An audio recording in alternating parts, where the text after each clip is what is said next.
First sound you hear is just crack.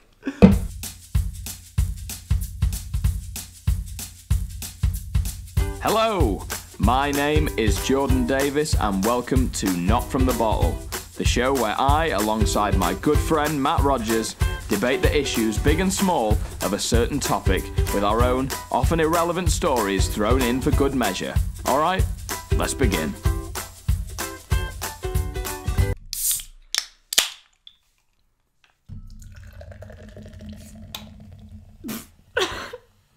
I like the idea that we can only do this with alcohol. I only talk to you with alcohol now. John, I only hang out with you with alcohol. Okay.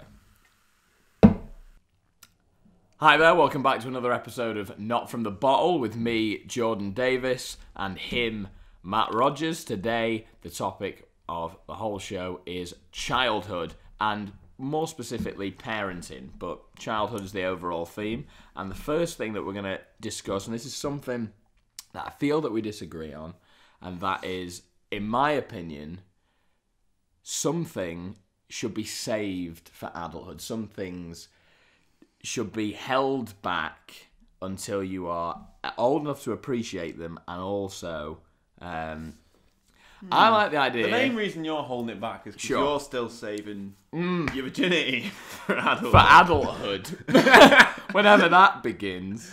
You know, if you are available, just leave a comment.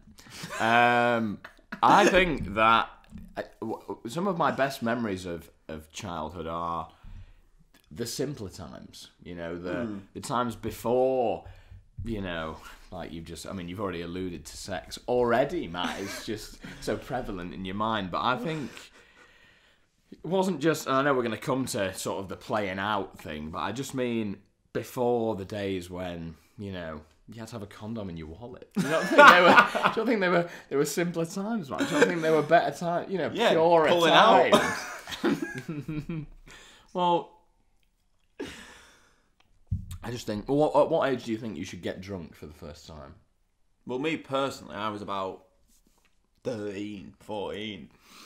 And Do you not think that's, like, if you saw a 13-year-old walk past now, you'd be like, no way should they? There's different levels of innocence and depending on the person. Like, I know a guy who got kicked out of school aged in year 7 for selling weed. Like, yeah, his innocence got lost too early. Up. Yeah, his innocence got lost too early. But mine, drinking at 13, 14 on a park, you know, that's for me is normal. It was fun. Like, so I've got younger brothers, and I've seen my youngest brother's 15, and he doesn't get drunk, but he has friends who the stories come back where it's like, oh, that guy woke up in a bush again this weekend, things like that, and I go, well, who's had a better? Is it him who's had a better time?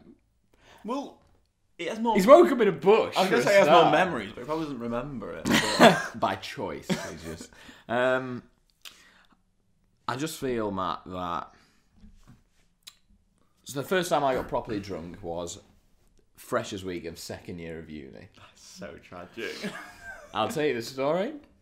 Doesn't paint me in a great light.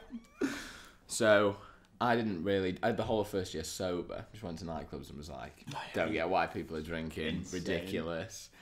How can they be having a good time? Like, doesn't make any sense. Like, they don't even remember this. Yeah, we definitely lost our innocence at different ages then. But then, so second year of uni, Freshers' Week, I went out, and the girl who I was trying to pulled a random guy, and I just was angry, went to the bar, ordered 4 double vodkas, necked them all, pissed. Next thing you know, turns into a great night. Suddenly, now, here we are. And now you're wishing you lost your innocence early. Yeah, but see, I went to town age 17 with fake ID, which was quite fun, actually. We went to Birdcage in Manchester, you know it? Yeah. And we went there. I think it was me, you know, and a few others. And I remember having my brother's ID, and another lad I was with also had his brother's ID, and then the 2 other people we were with had random people's ID. Guess which 2 got in? Obviously, right? Yeah, the other 2. So we were stood outside. The bouncers took our IDs, well, both our brothers' IDs off us. Anyway, the lad I was with was like on it straight away. He was like, I need that. It's my driving license. I need it for work. If you don't do it, I can't go to work. And they were like, yeah, fair. That sounds legitimate. Handed it over. Then anyway, there's me going, right, I need mine back. And they were like, no. And I was like, this isn't fair, blah, blah, blah. Then he goes, I was like, it's my ID. He was like, well, if it's your ID, get your Facebook up then. And I was like, right. Doesn't say Chris Rogers on it. But No. I off the bat went, well, I can't because I've just got a new phone. My mum only lets me bring out my brother's phone. Genius. Rubbish. Do you know what I mean? Absolute Rubbish. genius. They believe that. They believe it. They literally went, go on then, get that up. And I was like, idiots. So I got Facebook that says Matt Rogers. He went, go on the pictures then. I was like, no. Put it back in my pocket. And then two policemen walked past. I ended up just going, right, they've got my ID. I thought confidence is the way. They've got my ID. And anyway, the policeman had talked with the bouncers. The bouncer then gave the ID over to the policeman and let him handle it. So he calls back to HQ. Right. And goes, so, Chris. And you were like, it's Matt. I mean, oh, God. For the purposes of the tape. So, Chris, where do you live then? And I was like, really say my address on that. Bleep that bit out. Or the hate mail just coming your way. Don't even live there anymore. Oh, right. Yeah, so then my mum, he said, who'd you live with? I said, oh, my mum and my brother. And he was like, okay. And what's his name? No, genuinely. And what's your brother's name? No, what's your mum's name? It's Pamela. And how old's your brother? And I literally had to tell a police officer indirectly how old I was. I was just like, he's 17. 17. Here's your ID, mate. 17, good looking, great sense of humour. And his name is not Chris, so basically everything seems to be in order here. So yeah, that was my first town trip, but that was underage, and it gets back to the point of innocence is that I lost my. But I think that people are going town earlier and earlier, and I don't think you've seen it when you go out and you see these genuinely 16-looking people. Yeah, it's bad. I, as you know, coach my brother's football team, and I took them out last year when they won the cup, and they were 16, 17. I took some of them out to celebrate this, and I'd say most of them. Well, I say town. It was a nightclub in my basement. So. I'd say some of them weren't ready, and they were lucky not to get into a fight. Get separated from the group. And I would have had to. And here's hoping my mother doesn't watch this because she doesn't know about that night. And heaven help me if my brother had not come. But say he had got hit. That would have been... So what I'm just saying to you, Matt, is maybe... And sometimes the best times were before any of this was even a complication. That's I do agree with you on this point, because I do believe that, like, going to town age 16 and, maybe 17, but it was like a few months off my birthday. It wasn't like I was fresh out the womb going into town, Sorry about that. But, it was like... But we were going to parties that... Like house parties and high school parties, like they were the fun times. They were where I think we got the. But I don't know if they do that anymore. Like they don't do them anymore. But they 100% don't do them anymore. A guy's fish got drowned in vodka. These are the stories you need. Do you know what I mean? I didn't do it, but I was there, somewhat laughing. I remember in the first year of primary school, I'm not going to say the guy's name. You do know him, but I'm not going to say his name.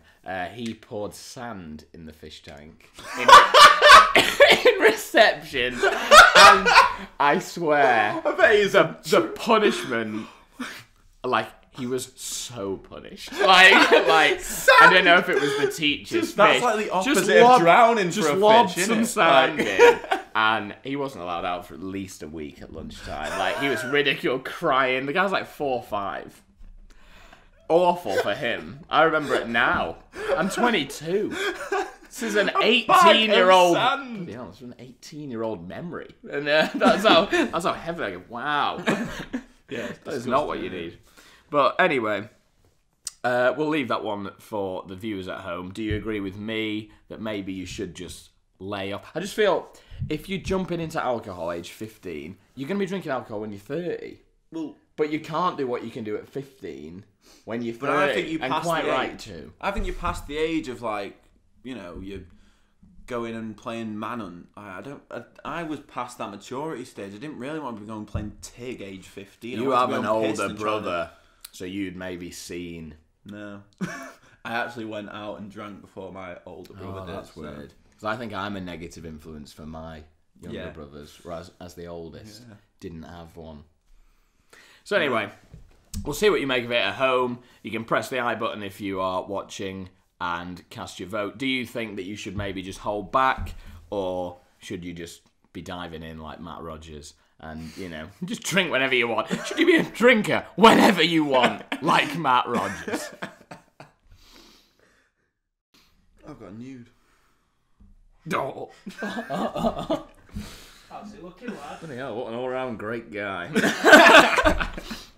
I was thinking, actually, we might have made a slight mistake in the titling of this podcast or show, and that to get the most views, and I know it's slightly late in the day, but maybe we could change it from Not From the Bottle to Harry Potter and the Neck Nominate Challenge featuring KSI. Hashtag gone sexual, hashtag police involved. You wouldn't believe what this sexual being has done. He was only 15. Clickbait. Sister kisses brother's nut. Censor yourself there. Yeah, well. So, I'm going to do the introduction for section 2, which is, has technology influenced our childhood too much? Now, when I think of this topic, I believe that we were in a somewhat golden generation. And I don't know if you agree. Yeah, we're kind of the golden generation. But we had both experiences. We had, like, when I was 8, 9, 10, whatever, we didn't have phones. We might have had a Nokia, or something stupid if so, but we didn't have the iPhones, the iPads, the laptops, computer. We didn't have these. I remember playing out with all the people on my estate, going into my grandma's back garden and playing footy for 4 hours of the day, and then coming back and maybe playing a bit of PS2, where it involved. It wasn't like the online like headsets and like talking to your friends like that. It was literally going around to someone's house to play PS2. Yeah, going round. So even the technology there was still kind of involved everyone. It was still, in comparison to what it is now, where, well, obviously I didn't want to go back to the Stone Ages like our parents, when like the most fun you can have is sitting on a wall. Like, that's just dead. But like, also the generation after us, and I know this personally from looking out on my estate, which is a big estate on 1, 2, 3. Yeah, exactly. Oh, great, we'll have to bleep that bit again. All right, Chris. But we'll have to, So you still live on the same estate that you lived on growing up? Well, I do. My mum does. I currently live here. Yeah. I don't know if you know this. Live in the studio? I live where I've lived since I was like 4. And have you seen the difference? Yes, this is the thing. So we had the hill, which was just a grassy bank, but there were 2 trees which were ideal for goalposts. And I see the places where we used to play, like you just mentioned, Manhunt, games like that. And there's no children. This is the thing. Every day of the week, it used to be the classic situation where I remember. This is exactly spot on. You wouldn't get a phone out and message the group chat and say, "Does anyone want to play out?" You would knock on people's houses, and their mother would answer. Occasionally, we'd knock on and run if it wasn't our friends' houses. Yeah, sometimes if it was. And you would knock on the person's house, and their mum would say, "Oh yeah, they're in," or "Oh no, they're grands," or something like that. Yeah. But that was part of it, and that is a. Well, I had this. It's quite bad. I had once speaking of. I had a kid that used to live next door to me. You know him, and I don't want to say his name because I'm just about to. Sure. But anyway, he wasn't the coolest cat in school. Let's just put it that way. But he once knocked onto my house, and I looked out the window, saw it was him, completely ignored it. Mum Yeah. went and answered the door, and she was like, "Oh, I don't know if Matt's in." Anyway, she comes up to my room. Let me just check if he's in. Yeah. Matt, you in? She comes up to my room and goes, "Right, X is at the door, X is at the door. You sure? Go and play out." And I said, "No." She was like, "Please, Matt, please." And I'm not even joking. My mum is this lovely of a person. Yeah. She felt so bad on X stood at the door that she offered me a $5 to go and play out. $5's a lot of money. So I was just like, yeah, go for it. Went and played out with him, and it ended up him taking me into his house. This was at the time of like, must have been about 13. We were probably on Xbox 360 at this point. He had like a PS2 with "This Is Football 2002. I'm not even joking. Like, we're talking ancient. Wow. And he was like, "Right, you can play me with whatever team you want. I'm going to play you with my team," which was, no word of a lie, goalkeeper to striker, every single position. All 11 players on the pitch were all Hernan Crespo.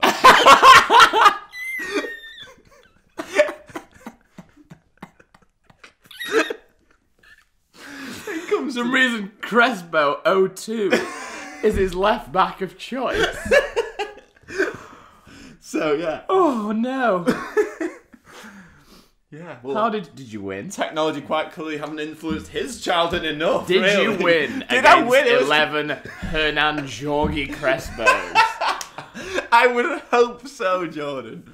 I would hope so. I hadn't thought of this, actually. You've reminded me of a similar story where there was a guy who moved to our estate who joined primary school, didn't have any friends, and it snowed, and he probably lived about 8 doors down, and he knocked on with his sled, and I was like, "Oh, this afternoon's ruined." And I went outside, came back, and was like, "That was awful, Mum. That was the worst 3 hours of my life." And she said, "You've been gone half an hour." And I was like, ugh. Well, speaking of sledging, on my estate, this was the play out days. I actually once saved a child's life. Genuinely. Carry on. So there's a hill on my estate. This could be the title if you get this right. So, man saves little child.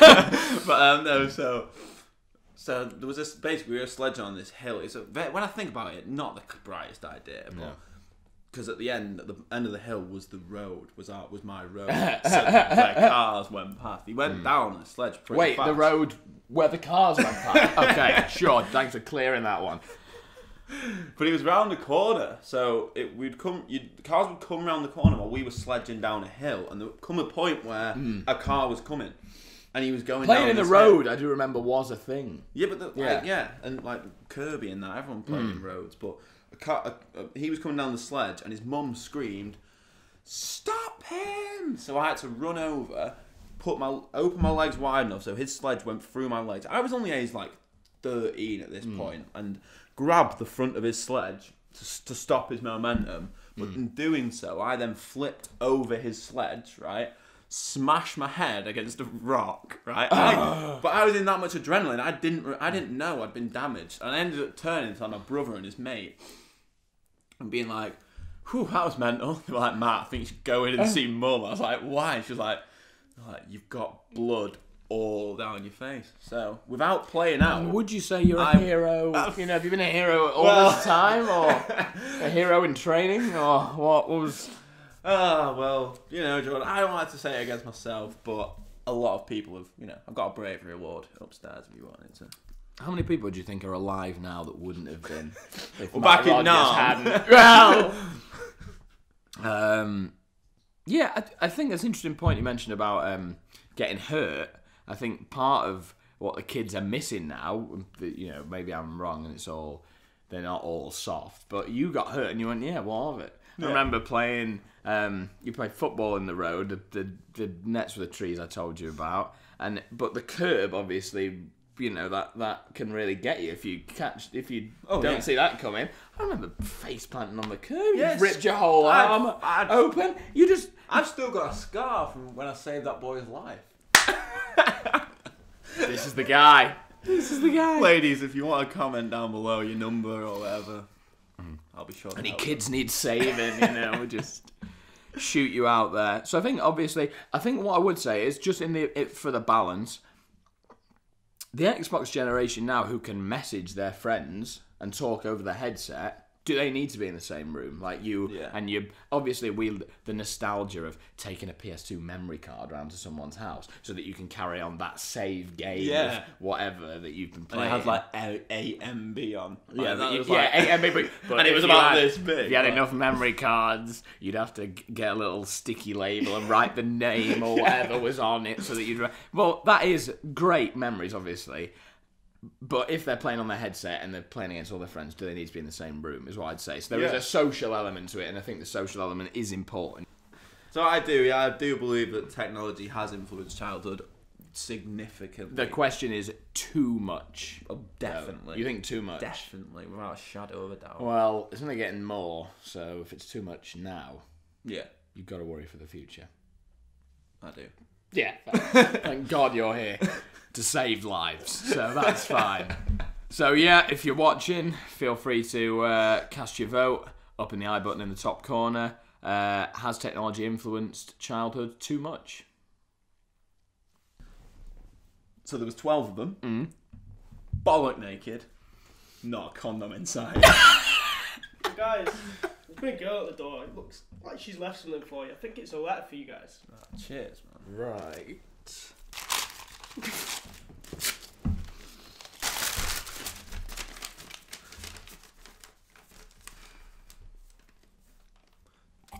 It's fan mail. We've got our first fan mail. Amazing. It was a matter of time. So, to Matt and Jordan, but mainly Matt. Yeah. I love YouTube, and I love dodgy facial hair. 7 out of 10 banter, and people who wish they were a third Gallagher brother. Brilliant. Okay. As a result, coming across literally...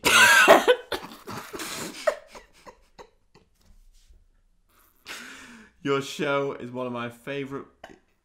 Your show on my favourite platform really made me wet.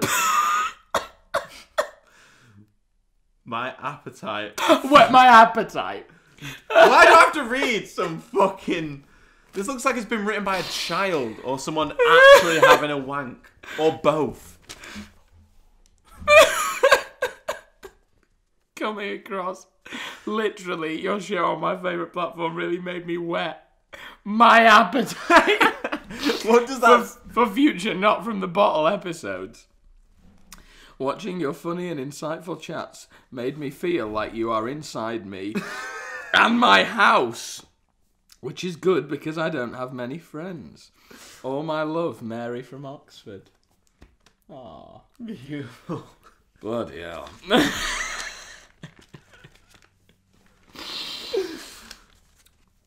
See, it's because there's 3 innuendos, isn't there? She says, coming across, literally. You've scribbled all that out. Yeah, because that's not in it. Terrible punctuation. Don't blame Mary for that. Made me wet. So you're supposed to read it. Made me wet my appetite. The ellipsis is like, hold on. Oh, yeah, there you go. Come on, Matt. Okay, so the third and final thing we're going to be discussing in this episode is, should your parents decide your life, or rather, how much should they do so when you are a child? And I'm talking more about, let's say, your free time. How much of a push should they have? It's more like the nature-nurture argument. How much should they influence you in comparison to, you know, maybe your peers? Obviously, some parents are probably quite pushy.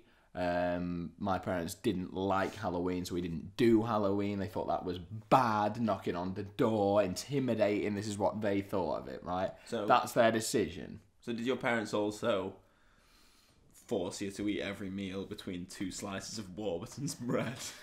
No. Context to that. Jordan came out to my house the other day. I don't know why this is relevant, but proceed. And had an enchilada. but put it in between two slices. An enchilada Just made the meal bigger. is a wrap. You don't need bread. You've taken an outside, not from the bottle story, put it in, and God knows what you're hoping is going to happen because of this. I'm not going to change for you, Matt. I don't care how much fan mail you're getting. Anyway, what I would say is, so a good example I have is, my mum insisted when I was young that I would do drama outside of school. And I initially started going on a Sunday afternoon, which is when they show 2 Premier League games on television. I'd miss them both, complain every week. She made me go every week. But over time, that made me more confident, performing on stage. Now we're doing this. I did student radio, blah, blah, etc. So overall, I would say, made friends, all this. So overall, I would say, thank goodness. Thank you, mother. Well, I've told her this. I'm thankful for that because of the skills I've got and things like that. So that's an example of where your parents making you do something that you didn't even want to do or even know you wanted to do is a good thing. Yeah. So what do you think about that side of it? I mean, the only thing my mum really ever forced on me was football. I joined the football team when I was about 6 years old. But you see the difference in parents on a football team, and obviously you've played them, you managed them, Yeah. Like we had a kid whose dad was just on the sidelines screaming at everyone, absolutely everyone. I think he's also given you a bit of time. Yeah. Well, but, and there's also a kid who you can kind of see how influential parents are on children through a football team. Like there was there was this guy whose kids ended up being so timid, because I don't know whether it was because of that. And then there's also I had a kid who was turned up one week with a tag on. And let's just say his dad never turned up. Sure. Junior football, I always thought, and that's another thing that I was pushed into. I remember my mum ringing up. I was happy to play football, but mum would be the person who rung up and said, my son is the right age to play for this team, etc., etc. In the peak of junior football, it was we were pros. This is how I honestly felt. Like at school, you'd be like thinking about your footy, training, who are we playing this weekend? All this. I remember there was tapping up scandals. I scored a lot of goals in a low league, and whoever who managed another team would ring up and say, "This is honestly true." Would ring up and be like, "Oh, does he want to play in this?" And this is like you go in and be like, I've had this bloke on the phone from this team. This is the thing, I went training with a different team. That gets out. At one point, didn't have a team. Fell out with whichever manager. Then it was like, so speaking to someone at school, so you can come and play for this lot. I said, I wouldn't, something like, I wouldn't be seen dead, or I'd rather set myself on fire. Next thing you know, I've got beef with that team. This is all just school nonsense, in one little cross-section of, I was the Steve Cheshire. Gerrard of junior football. 6 to 18 for the same team. My allegiance was set. Wow. That's interesting. It's funny you should mention, you don't know this actually, so I managed an under-18s team. The weekend just gone, I was sent off as manager. Jose Mourinho style. This is what they kept saying. He is. He'll do that. I've done 3 Mourinho things. 1, run down the touchline when we scored an important goal.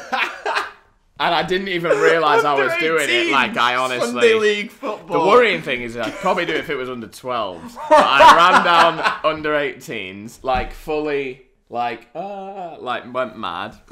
The other thing I did was, I often get into argument. I'm probably the nightmare guy at the minute. I think it's because last year we did really well and this year we're doing less well. I've done the thing where, Mourinho, Juventus away, where he does all this nonsense. Did that and then added my own bit where, because we were 4-1 up and the guy was giving me shit, so I started doing this, during the game. I'm the manager, not a player. I'm the manager. And this week I got sent off for telling the ref he was astonishing and that I'd never seen one like him when we were 4. Could have been a compliment. Well, I had to phrase it like that because I've been in hot water before. And he gave 2 penalties to the other team in the first half. And then the other guy practically caught the ball and I was like, right. So I just shouted at him, he said, I'm asking you to go home. So I just went and stood on the other side instead, like with the parents. Then got into an argument with some of the parents. Ended up, not of my lot, of the other lot. And then, and this is the end of this story, we came from 5-1 down to 5-4. I've fallen out with this guy whose name he was on the other team, so I just keep swearing at him. It's unsavoury. 5 minutes to go. Cross comes in. Our number 9 volleys it in. The ref blows and gives a foul on the guy who crossed it in, saying he was taken out. So it didn't count, and we lost. Yeah, you probably lost your team that. Well, God knows what was going on, Matt. But now we're just hoping that I'm not suspended, which should be a novel experience. If we're talking on the topic of like parents and how influential they are on the children, I've got 2 brilliant comparisons here between essentially my next door neighbour, Mr. X. Oh, right. Hernan Crespo. Wow. Hernan Crespo. Hernan Crespo's biggest fan. So his dad, right? 1 to 11. This is where you kind of pass down your tendencies to your son. Yeah. This guy basically knocks around on our house. And my whole family sat there, me, my dad, my mum, brother, sat there looking out. Bloody hell, it's X. It's Y. It's Y. I'll tell you what you needed to do. Move out. He ended up moving, so it's fine. Yeah. But it's Y at the door, which is X's dad. Yeah. And Big X. Yeah. Capital X. So he then, Mum was like, right, someone answer the door. Again, we were all like, no. Like, this is how like symmetrical this is. We were all literally like, no. And Mum was like, for God's sake, I have to go and answer the door. She went to answer the door, and his first words were with a serious tone, dead in the eye to Mum, went, Pamela, we have a groomer in the air. To which my mum was not even. To which your mum said, that is no way to speak about my husband. Honestly, it gets to the point where we find out that this girl on the estate has been texted by this guy, and she doesn't know who it was, and he's concerned because it's his daughter's friend. Anyway, it turns out to be some guy just playing a prank, like someone like a year below me. This is the groomer. Best bit, Pamela. Yeah, so serious. Anyway, Mum comes downstairs, tells us, and our whole family just start absolutely erupting in fits of laughter at this man. And you wonder why his son comes around and plays me with 11 Hernan Crespos, because they get handed down this gene of not being Turns out socially. His old man loves Hernan Crespo. But then in comparison, I've had one of my best friends. Yeah. You know him. He's sat right behind that camera. You mean the camera op? Yeah, I mean the hired camera op. No, yeah, so, Sure. we went around to his house, and he is a cool guy, right? And this is what gets passed down from his side. So, we were sat on a sofa just like this, and one of our friends, there was 3 of us, one of our friends stood up. And as he stood up, a bag of weed fell out onto the bed. Right? Onto the sofa, Right. sorry, right? Okay. And his sister then turns and goes, Dad, the boys have got drugs, We were there going, oh shit. Anyway, his dad turns to us and says, Lauren. Yeah, Pamela. Lauren, could you please leave the room? So anyway, she goes out the room, his sister goes out the room, and he turns to us and goes, right, boys! And we were shitting ourselves, to put it lightly. Right, boys! Could you roll a spliff? Hands down. One of the I thought the punchline was going to be, can you share it with me? Yeah. Honestly, the Christ. funniest thing. But you wonder why Joel turns out like that and X turns out like that. It's because the parents have such a big influence on their life. What do you think you'd be as a parent? I'd be cool. I'd be fun. No, I don't know. I'd like to They'd be knocking on your house. Kids of your son's age going... Whoever, your wife, opens the door and goes, oh, I guess you're looking for you know, my child. And they go, no, it's your husband. He rolls the best splits.